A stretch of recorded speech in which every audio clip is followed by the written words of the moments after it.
नमस्कार दोस्तों, हर संडे की तरह आपके साथ जुड़ चुका हूँ। आप जानती हैं कि हर संडे मैं आपके लिए एक शो करता हूँ। Hope all of you are well and progressing well in your life as well as in your banking career. आप तो जानते ही हैं गोल्ड लोन के बारे में हमने 2-3 शो कर रहे थे।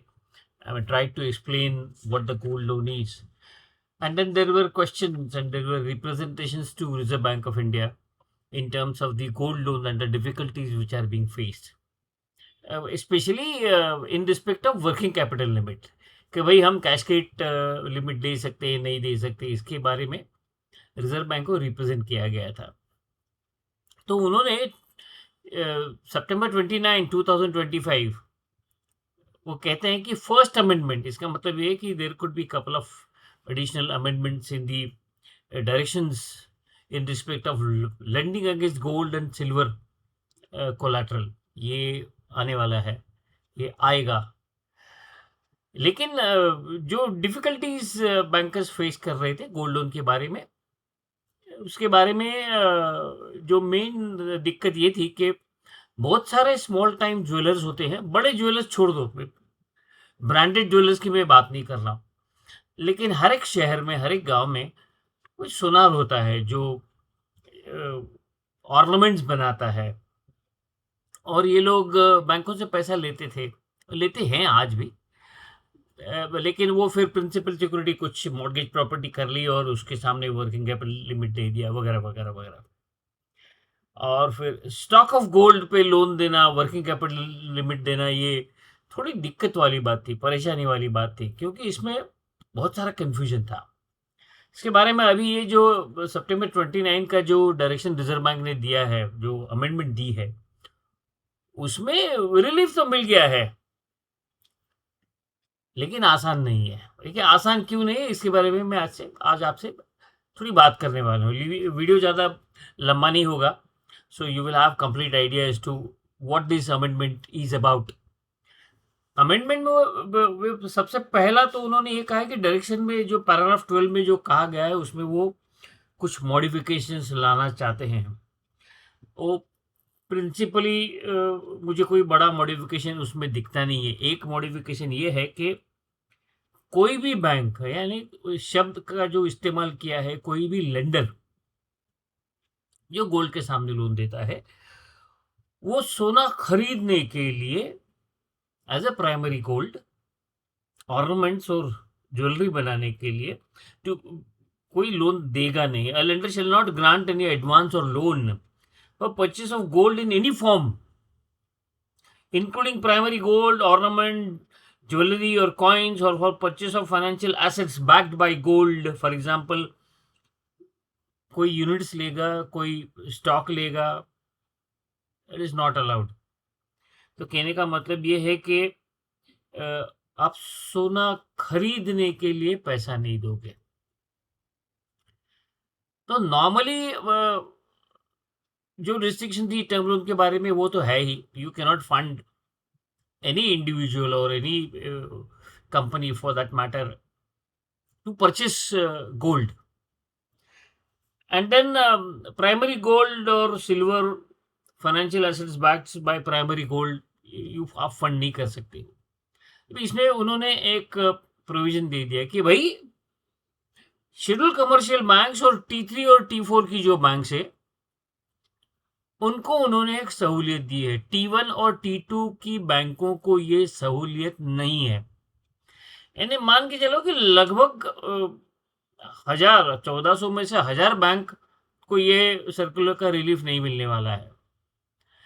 अगर आप T1 में है या T2 में है, तो मैं जो कहने जा रहा हूं वो आपको एप्लीकेबल नहीं है। T3 और T4 के लिए एप्लीकेबल है। क्या कहते हैं वो? शेड्यूल कमर्शियल बैंक्स और a Tier 3 or Tier 4 urban cooperative bank may extend need based, छोटे छोटे शब्द है, need based working capital finance to borrowers who use gold or silver as their raw material or as an input in their manufacturing or industrial processing activity, for which Such gold or silver can also be accepted as a security.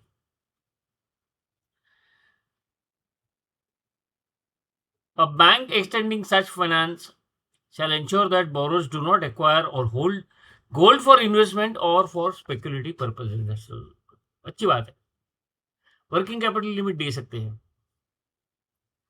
लेकिन अगर working capital limit दोगे तो तुम्हारा working capital drawing power का formula क्या होता है? Stock plus debtors minus creditors is a simple formula based on which you arrive at the DP. अगर आपने वर्किंग कैपिटल आपके गांव के ज्वेलर को दी है, गोल्ड तो लेता ही होगा ना वो, he will be purchasing gold. Purchasing is prohibited. अगर आपने वर्किंग कैपिटल लिमिट दिया है किसी ज्वेलरी की दुकान को आपकी बैंक से, you have to scan all such limits और in future also. Stock plus debtors minus creditors के लिए जो चीज है उसमें आपको बदलाव लाना पड़ेगा. क्या बदलाव लाना पड़ेगा?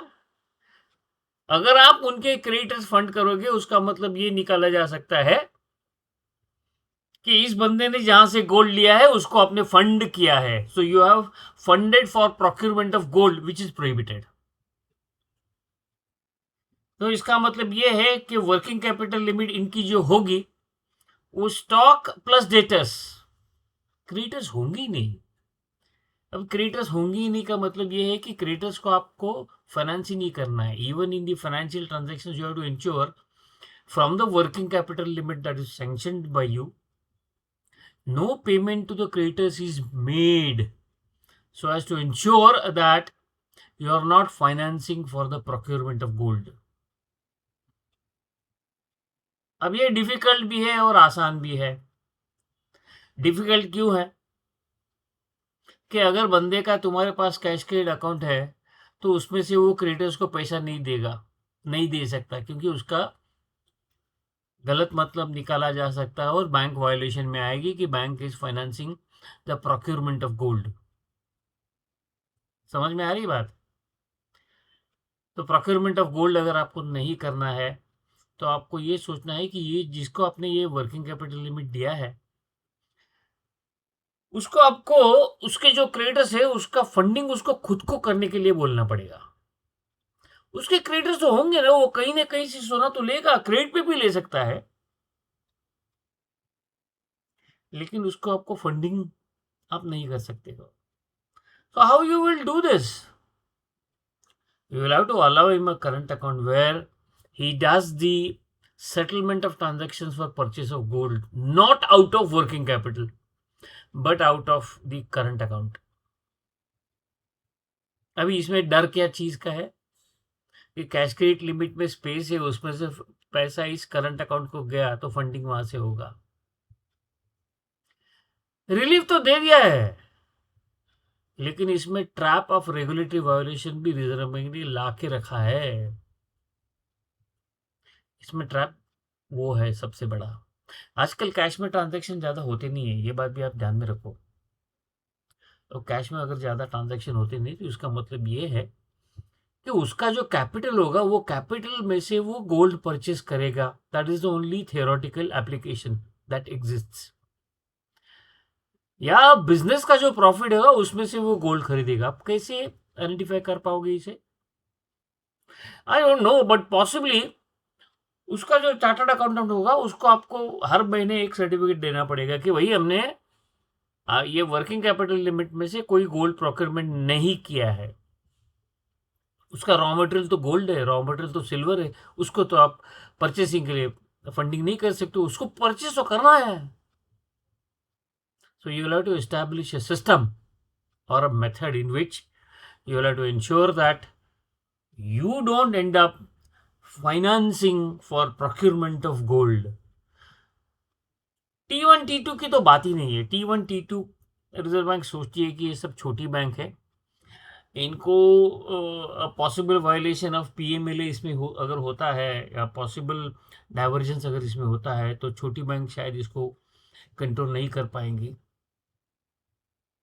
तो आपको ये देखना है कि अगर आपके पास कोई ज्वेलर का अकाउंट है जो गोल्ड ऑर्नामेंट्स या सिल्वर ऑर्नामेंट्स बनाता है, उसके रॉ मटेरियल का फंडिंग आपके वर्किंग कैपिटल लिमिट्स में से ना हुए, whether you are a T3 bank और अ T4 बैंक और a commercial bank. You will have to devise a mechanism wherein the procurement is funded by the borrower himself from his own sources. If you are in a position to establish that, lend against the debtors and the stock, you can lend. but debtors तो होते ही नहीं है. Gold में क्या है, जो भी बंदा गोल्ड ऑर्नामेंट खरीदने को जाता है वो क्या एक्चुअल पेमेंट करके ही लेता है, वहाँ जहाँ पे क्रेडिट होता नहीं है. लेकिन कई बार वहाँ पे डेटर्स क्रिएट हो सकते हैं, but it's minuscule.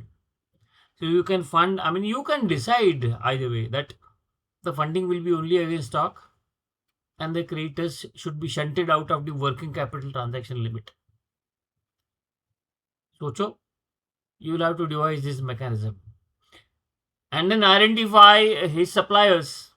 Ensure that the payment to the suppliers is not routed through the working capital limit that is available with you. ये अगर आप करते हो तो मेरा ये मानना है कि ये जो रिलीफ दिया गया है, gold is a good business, roaring business. आप तो जानते हैं कि रिजर्व बैंक ने अभी एक हफ्ते भर पहले 64 टन गोल्ड लेके आया और 850 टन के ऊपर तुम्हारा गोल्ड खुद का रिजर्व खुद के पास है. So you have a very solid gold reserves with Reserve Bank of India. Gold as a business is a fantastic business, and lenders have always felt it difficult to lend to them. इसमें simple option ये होता है कि you finance the jewellers against securities other than gold. फिर वो current account में से, उसके खुद के फंड में से वो गोल्ड सिल्वर प्रोक्योर कर सकता है, तुम्हारे पैसे से नहीं करेगा वो. You simply have to establish that from the bank's fund no gold silver raw material is purchased by your jeweler.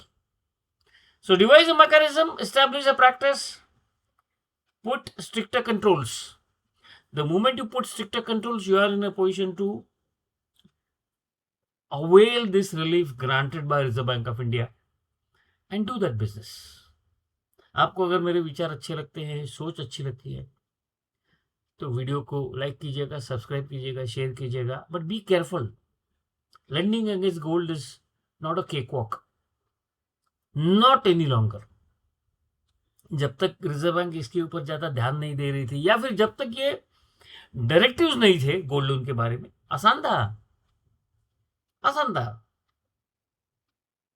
क्योंकि रिजर्व बैंक का इंस्पेक्टर तुम्हारे पास 8 या 10 दिन आता है, उसको कहाँ टाइम मिलता है इतने सब अकाउंट देखने के लिए. वो सैंपल में अकाउंट देखता था, और आप सैंपल में भी जो अच्छा अकाउंट है वो उसको बताते थे.